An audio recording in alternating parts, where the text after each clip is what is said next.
So another thing which the most important, but all of this is trivial compared to what I'm really afraid of, which is that as someone who's looking at the economy of India and looking at AI the way it's growing, I'm scared about what's going to happen to a lot of jobs, which AI, not the kind of AI that you and me use, but the kind of AI that companies like Amazon uses, or the company like Microsoft uses. They have their own in-house AIs, which actually are fine-tuned to do one specific or two specific tasks very, very well.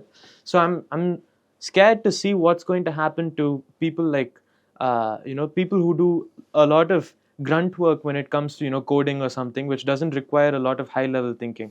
There's a lot of jobs which may or may not go redundant, which I'm more which I'm more scared about or more concerned about than what's going to happen with how the economy is going to handle the abundant graduates who are coming out of these colleges, like me, my peers who are coming out of this college. And not just me, but my juniors who are going to continue to graduate, my siblings who are still in school, they're going to someday graduate. I would say, as far as your siblings are concerned who are in school, kids are in school, don't have to, especially if you're in ninth and below, you don't have to worry, because this transition to this new economy will happen so rapidly. By the time you come to college and you finish college, the new economy would have set in. So, my fear is, like you rightly said, is your generation, which is just getting disrupted, and the disruption will last probably till the 12th graders who are graduating now for the next 3 to 4 years. And this disruption is going to be massive, like you rightly said. No, but even before AI, like in India, the youth unemployment rate is high. There's clearly a problem going on. There's clearly a skill mismatch which is happening, where schools and colleges aren't able to equip students with the skills No, that they because need. it's too fast for the schools and colleges too. Because before, the educational system, like Anand was talking about me in a video, the same book which he was using for electronics, I studied 9 years after him in college, and I was studying the same textbooks. Because in education, updation is very slow. If you look at the education system, it has been the slowest to grow and change. It is absolutely dead slow.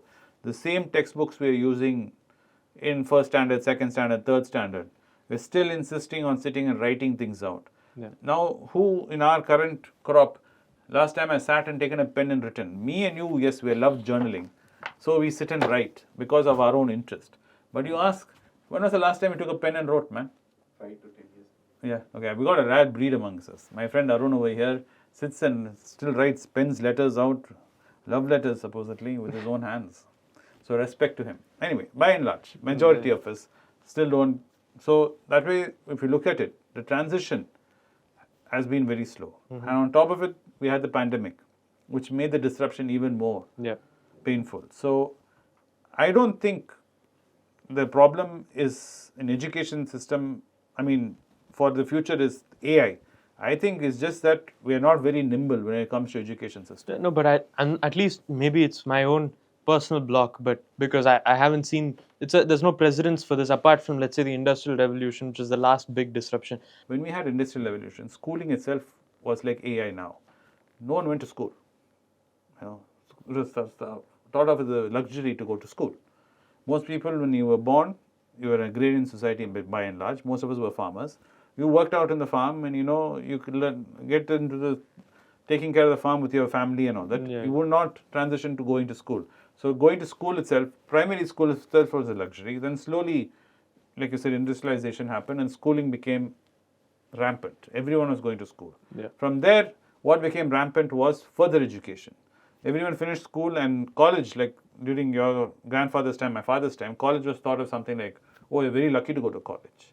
Yes. Now, by the time I finished college, doing a second degree was considered normal. It wasn't, considered like. Yes. Now you are doing your next degree. You are doing masters, and most of your generation will probably even do a further. Probably won't even look at doing a PhD. That's becoming, So that transition is happening, but the lower segment where schooling as far as concerned, it is not transitioning fast enough, is what I feel. The quality of education in India needs to improve before we get into, the joblessness. I agree. I agree with the quality of education improving, but at least I am not able to envision what kind of new jobs would be created to replace the jobs we're losing because of AI's integration, which is still a puzzle to me. But that's like investing. we cannot say what stocks are going to be the next Tata Motors or the next TCS. Because we do not know where the economy is moving towards. It's very difficult to predict as an investor. Where do you see these moving? So with the Industrial Revolution, at least, of course, hindsight is 2020. But Yeah. there was the idea that okay, if I'm not going to be working on the field, I'm going to go and work in a factory. And then with the services, okay, if I'm not going to be manufacturing something, machines are doing it, then I'm going to take up services, and I'm going to code or do something where it's purely services and nothing being manufactured. Now I don't know what the next frontier is. Maybe it's high skill services, but then I don't know how many people we can absorb within high skill services, because there needs to be demand for that to happen, where you need. So currently I believe that if we don't figure out a way to bridge the gap between those who are graduating now and aren't able to find jobs and those who already hold a significant amount of wealth, there's going to be rampant inequality and social distress. So I don't know, we need to be able to do something to bridge the gap, and I don't know what the solution is per se, apart from education and healthcare and the obvious ones. When we see structures become too large in nature, there's a tendency of a tipping point, and then they break into pieces again to rebuild again, right? So do you think the days of having these huge multinational companies which are spread over the globe and creating wealth of that sort, creating business and revenue of that sort, are slowly going to fade away thanks to what is happening? And more, what we should be looking at companies which have a niche, which in a small area, like way back in the days of Peter Lynch, that we should look for a small company which is operating in a small circle of competence in a small area and generating cash. Those are the companies we should be actually looking at, and walking away from these so-called mega caps. I don't know about walking away from the mega caps, but I agree with the niche idea, because there's a lot of stories now because of liberalized access to the internet and to customers directly, that you're seeing a lot of niche brands do very well. Yeah. So, and a lot of these niche brands are going on to become huge brands because they're gaining such a big following. And I'm getting to know this because of my younger sibling who finds the next big craze that catches the. That's just one example. But the point is that with this internet culture, it's become very easy to start up a small business and keep it going. So yes, picking up small businesses, but as investors investing in the market, I don't know how we're going to be able to capture unlisted companies. Yeah, because famously Warren Buffett did that with that carpet lady. Remember that story? Yeah. And even Seeds Candy. Yes. It was a very small candy shop in a very localized area, and he just picked it up and it's spewing cash for him. Yes. He didn't take it international. Yeah. He did not try to overdo it. Yeah. He said it is a cultural phenomenon in that area, and he invested and bought it out, and it's spewing cash from that area and it's there being stable. That's what Ratan Tata did with he picked up multiple small companies for Tata consumers, and he was even in the process of trying to pick up Fab India for his company. Of course, to Ratan Tata, picking up Fab India is a small company in the ocean of Tata. But the point is that Ratan Tata was following that model, and I'd like to think that would be a profitable model if we were large enough and had a large enough fund to be able to do something like that. Yeah, but do you think these big companies make a mistake, like when Tanish picked up Carrot Lane, that they try to overdo it? You pick up, like, would it be better if you pick up a small brand? You allow that brand to just be there instead of trying to bring it on board to your global scale and trying to make it into a global outfit, trying to squeeze it when it doesn't need to be squeezed.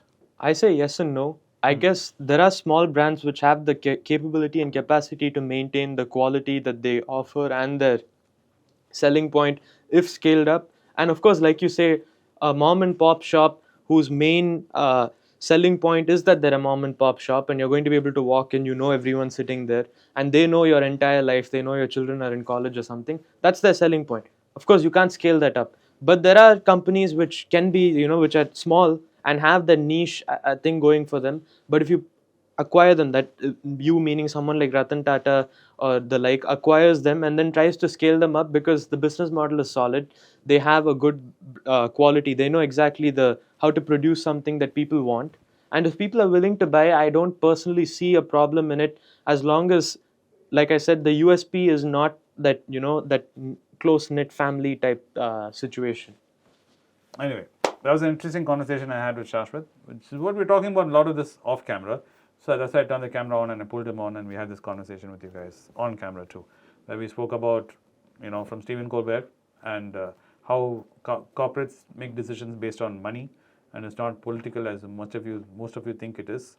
They try and stay out of politics, corporates, because it gets in the way of doing business and it jitters the investors. Other than Elon Musk and Tesla, I would say most American corporates try and stay out of politics. And we spoke about AI and the future of job creation and the current job situation. Then we dove into looking at small investment options, if that is the way we should look at it. So thanks for joining us today. It was really interesting. Do put it down in the comments. I did want to actually get into answering some of these questions you guys have asked with Shashwat and try to get some answers out with him. Maybe I'll try and do that tomorrow if he's free. Otherwise, it'll be just me trying to answer your questions.